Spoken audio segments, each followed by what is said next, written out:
Hi friends, చూసారా ఉల్లిపాయలు పచ్చిమిరపకాయలు అన్నీ కలిపి పెట్టాం కదా. పెట్టిన తర్వాత కూర అలాగ పొయ్యి మీద పెట్టి మంటతో మగ్గించుకోవాలి. కొంచెం ఆ కూర అలా ఇంకా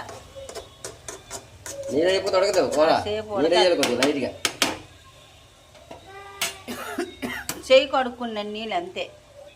చెయ్యాలి కొడుకుంటావు అలాగే వేయాలి.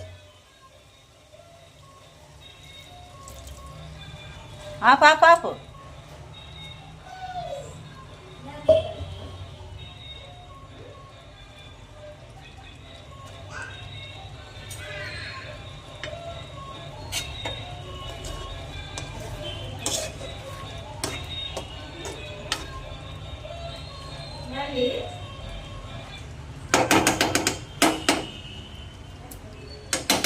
అంతా రెడీ అయ్యి ఉడికాక నేను మీకు మళ్ళీ చూపిస్తాను.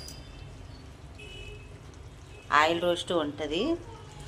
చికెన్ మనం దగ్గర మాడేసుకొని కొంచెం వండుకుంటాం కదా రోస్టీగా, అలా వండుకొని అన్నంలో కలుపుకొని తింటే బాగుంటుంది. ఓకేనా? చూసారా ఫ్రెండ్స్, ఆఖరికి నీళ్ళు లేకుండా కొంచెం ఆ నీరు చేయి కడుక్కున్న నీళ్ళైతే చాలు.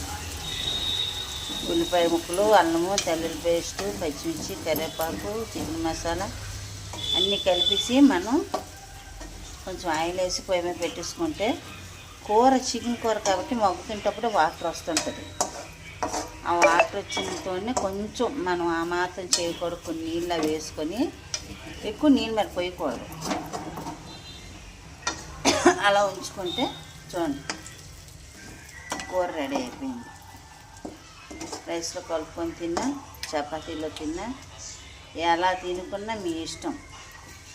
కూర మాత్రం సూపర్. Okay friends, bye.